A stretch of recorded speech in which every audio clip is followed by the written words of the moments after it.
कभी कभी गांव की खामोशी में ऐसी चीखें दबी होती हैं जो समय को भी डरा दे। घनश्यामपुर में एक ऐसा ही रास्ता जिसे कोई चुनने की हिम्मत नहीं करता था। तो आइए दोस्तों, इस राज को आज खोलें हम और इसकी तह तक पहुँचे। एक पुराना गांव घनश्यामपुर की हवेली में वही चीखें आज भी गूंजती थी, सिर्फ सुनने वाला चाहिए था। गांव के बीचों बीच एक पुरानी हवेली खड़ी थी जो वक्त के थपेड़ों से खंडहर बन चुकी थी। उसके लोहे के दरवाजे पर मोटी जंग लगी थी और उस पर पीली पड़ चुकी सरकारी सील लटक रही थी। लोग कहते थे कि यहाँ सालों पहले एक बेरहम कत्ल हुआ था और उसके बाद से हवेली में सिर्फ डर की परछाइयाँ जिंदा थी। लेकिन अगर ये सिर्फ अफवाह थी तो सरकार ने सील क्यों लगाई थी, ये सवाल अब भी खड़ा था। गांव वाले उस हवेली का नाम भी नहीं लेना चाहते थे। बच्चों को डराने के लिए अक्सर कहा जाता था, रात को वहाँ से गुजरे तो आत्मा पकड़ लेगी। लेकिन हकीकत ये थी कि बड़े भी अंधेरा होते ही उस रास्ते पर पैर नहीं रखते थे। क्या ये सिर्फ लोककथा थी या कोई ऐसा सच जो आज भी सांस ले रहा था? शहर से आया एक पत्रकार रवि इस हवेली की दास्तान सुनकर बेचैन हो उठा। उसे वायरल हुई कुछ तस्वीरें मिली जिनमें हवेली की टूटी खिड़कियाँ, उनमें आती हल्की रोशनी और दरवाजे पर लगी सील दिखाई दे रही थी। अगर यह सील टूटी नहीं थी तो ये रोशनी कौन जला रहा था? ये रवि के मन में प्रश्न उठ रहा था। रवि ने पंचायत के सरपंच से बात की। सरपंच ने सख्ती से कहा, बेटा ये खेल मत खेल, कई लोग गए हैं और लौटकर नहीं आए। गांव के लोग इकट्ठा हो गए और सबने एक सुर में कहा, जो हवेली में गया उसकी लाश भी नहीं मिली। तो फिर जो गए थे उनका क्या हुआ? ये सवाल वैसा का वैसा आज भी लोगों के दिलों में था। रवि ने सबकी बातों को नज़रअंदाज किया। उसके अंदर सच जानने का जुनून था। उसी रात वो टॉर्च और कैमरा लेकर हवेली की तरफ बढ़ चला। घने पेड़ों के बीच से गुजरता वो रास्ता किसी बुरे सपने जैसा था। चारों ओर सिर्फ झिंगुरों की आवाज़ और अजीब सन्नाटा। क्या रवि सही कर रहा था या मौत की ओर कदम बढ़ा रहा था? हवेली की गेट पर पहुंचकर उसका दिल जोर जोर से धड़कने लगा। सरकारी सील टूटी हुई थी, जैसे किसी ने जानबूझकर रास्ता खोला हो। उसने दरवाजे को धक्का दिया और जंग लगे कुंडे के साथ आवाज़ गूंज उठी। अंदर गुप्त अंधेरा था। हवेली की दीवारों से मिट्टी जड़ रही थी और हवा में सड़ांध घुली थी। उसने मोबाइल की फ्लैशलाइट ऑन की। दीवारों पर पड़ी तो वहाँ खून जैसे दाग दिखे। तभी उसने देखा दीवार पर लाल रंग से लिखा था, सच मत खोलो वरना मौत आएगी। ये चेतावनी किसने लिखी थी और क्या मौत उसका इंतज़ार कर रही थी? ये सवाल रवि के मन में अब उठने लगा। रवि ने घबराहट को पीछे छोड़ा और अंदर की ओर बढ़ा। उसके कदमों के नीचे टूटा कांच चरमराया। तभी उसके कानों में किसी के रोने की हल्की आवाज़ आई। वो आवाज़ हवेली की ऊपरी मंजिल से आ रही थी। कौन रो रहा था इस सुनसान हवेली में? रवि के मन में प्रश्न उठा। उसने सीढ़ियों की तरफ देखा। लकड़ी की पुरानी सीढ़ियाँ टूटी फूटी थी, लेकिन उसने हिम्मत करके पहला कदम रखा। हर कदम पर सीढ़ियाँ चिरचिरा रही थी, जैसे कोई उसे चेतावनी दे रहा हो।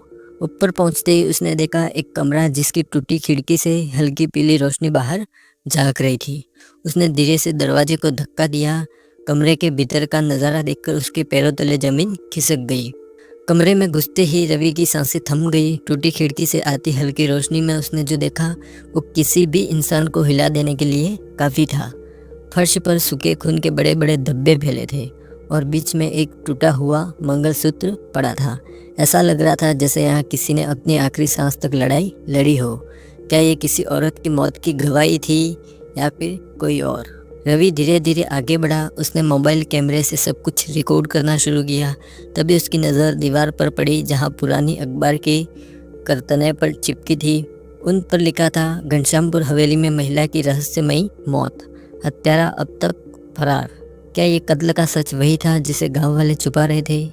उसका दिल तेजी से धड़कने लगा। तभी अचानक पीछे से दरवाज़ा जोर की आवाज़ के साथ बंद हो गया। रवि चौंक गया। उसने दरवाज़ा खोलने की कोशिश की, लेकिन वो हिला भी नहीं। हवा में सड़ांध और ज़्यादा बढ़ गई थी। क्या कोई था वहाँ या खुद हवेली उसके खिलाफ हो गई थी?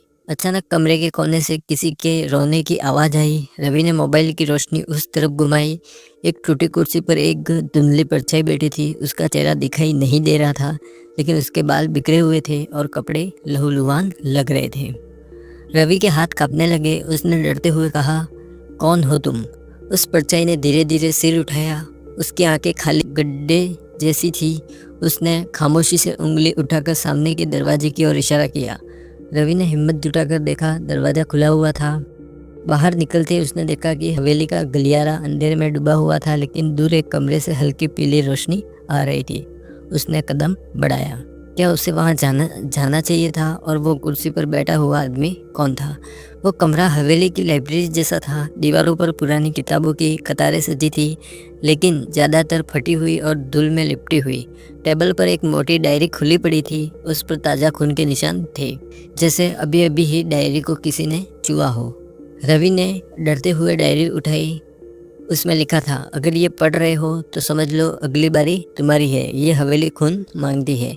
अगले पन्ने पर एक फ़ोटो चिपकी थी, एक खूबसूरत औरत की। गले में वही मंगलसूत्र जो उसने पहले कमरे में देखा था। उसके ठीक बगल में एक आदमी खड़ा था, चेहरे पर मुस्कान लेकिन आंखों में साजिश। तभी पीछे से किसी के कदमों की आवाज़ आई। रवि ने मुड़कर देखा। गलियारे में कोई खड़ा था, लंबा कद, सफ़ेद धोती, हाथ में लाठी, चेहरा अंधेरे में छुपा हुआ। वो धीरे धीरे उसकी तरफ बढ़ रहा था। क्या ये इंसान था या कुछ और? रवि के पसीने छूट गए। उसने फटाफट डायरी उठाई और दरवाजे की तरफ भागा, लेकिन दरवाज़ा बंद था। वो आदमी अब बस 2 कदम दूर था। तभी उसने धीमी आवाज़ में कहा, तुम्हें नहीं आना चाहिए था। क्या रवि की मौत तय हो गई या अभी कोई खेल बाकी है? रवि के हाथ से मोबाइल गिर पड़ा। उसकी फ्लैशलाइट बंद हो गई और चारों तरफ घना अंधेरा छा गया। दिल की धड़कनें इतनी तेज हो गई कि उसे अपनी सांसों की आवाज़ तक सुनाई नहीं दे रही थी। उस आदमी की परछाई उसके सामने खड़ी थी और उसकी धीमी आवाज़ फिर गूंजी, तुम्हें नहीं आना चाहिए था। रवि ने हिम्मत जुटाकर कहा, तुम कौन हो? कौन हो तुम? उस आदमी ने एक गहरी सांस ली और अपनी लाठी जमीन पर टिकाते हुए कहा, मैं इस हवेली का रखवाला हूँ। वो सब जो यहाँ हुआ उसे दफनाए रखना ही बेहतर है। रवि ने कांपते हुए पूछा, यहाँ किसकी हत्या हुई थी? वो आदमी कुछ पल चुप रहा, फिर धीमी आवाज़ में बोला, जिसका नाम लेना भी इस गांव में पाप है, हवेली के मालिक की पत्नी रुक्मणी। रवि के रोंगटे खड़े हो गए। उसने डायरी कसकर पकड़ी और कहा, सच सामने आएगा, ये हत्या क्यों हुई? उस आदमी की आंखों में गुस्सा और डर दोनों झलकने लगे। वो चीखा, क्योंकि रुक्मणी ने हवेली की इज्जत पर दाग लगाया और इस गांव के नाम पर धब्बा बनने से पहले हमने उसे खत्म कर दिया। कौन था ये हम? और क्या ये सिर्फ हवेली की कहानी थी या किसी बड़े षड्यंत्र का हिस्सा था? रवि का दिमाग सुन्न हो गया। उसने पूछा, उसकी लाश कहाँ है? उस आदमी ने लाठी उठाई और दीवार की ओर इशारा किया। रवि ने टॉर्च ऑन की। वहाँ ताज़ा सीमेंट का बड़ा पेच था, जिसे हाल ही में किसी ने कुछ दफनाया हो। अचानक हवेली में तेज हवा का झोंका आया। दरवाजे अपने आप बंद हो गए और रोशनी बुझ गई। तभी एक औरत की चीख गूंजी, लंबी, दर्द भरी, कंपा देने वाली। रवि ने देखा, दीवार के पास से लाल रंग का पानी बहना शुरू हो गया। क्या ये खून था या हवेली अपना सच उगल रही थी? उस आदमी का चेहरा डर से पीला पड़ गया। वो बड़बड़ाने लगा, रुक्मणी मुझे माफ़ कर दो। और जैसे किसी ने उसकी गर्दन दबा दी हो, वो वहीं गिर पड़ा। उसकी आंखें फटी की फटी रह गई। रवि अब जानता था कि यहाँ रुकना मौत को दावत देना है। उसने डायरी उठाई और बाहर की तरफ भागा। दरवाज़ा अचानक खुल गया और बिना पीछे देखे वो भागता गया। लेकिन क्या ये कहानी यहीं ख़त्म हो गई? आगे कुछ नया मोड़ लेगी। गांव से निकलकर उसने सीधे पुलिस को सबूत सौंपे। जांच में पता चला, रुक्मणी का कत्ल उसके पति और गांव के 3 दबंगों ने मिलकर किया था। कारण, रुक्मणी ने उनके काले धंधों का राज उजागर करने की धमकी दी थी। रुक्मणी की लाश उसी दीवार में दबी मिली। तीनों दोषियों को गिरफ्तार कर लिया गया, लेकिन जिस आदमी ने खुद को रखवाला बताया था उसका कोई रिकॉर्ड पुलिस के पास नहीं मिला। तो वो कौन था? जिंदा इंसान या हवेली का हिस्सा? रवि की स्टोरी ने तहलका मचा दिया, लेकिन आज भी जब वो अकेले होता है तो उसके कानों में वही आवाज़ गूंजती है, तुम्हें नहीं आना चाहिए था। क्या रुक्मणी की आत्मा अब भी हवेली में भटक रही है या वो सच्चाई कभी ख़त्म नहीं होगी? तो दोस्तों, ये कहानी कैसी लगी? जिसमें एक निर्दोष औरत जो सच बताना चाह रही थी उसको अपने साथियों के साथ मिलकर उसके पति ने ही मार डाला।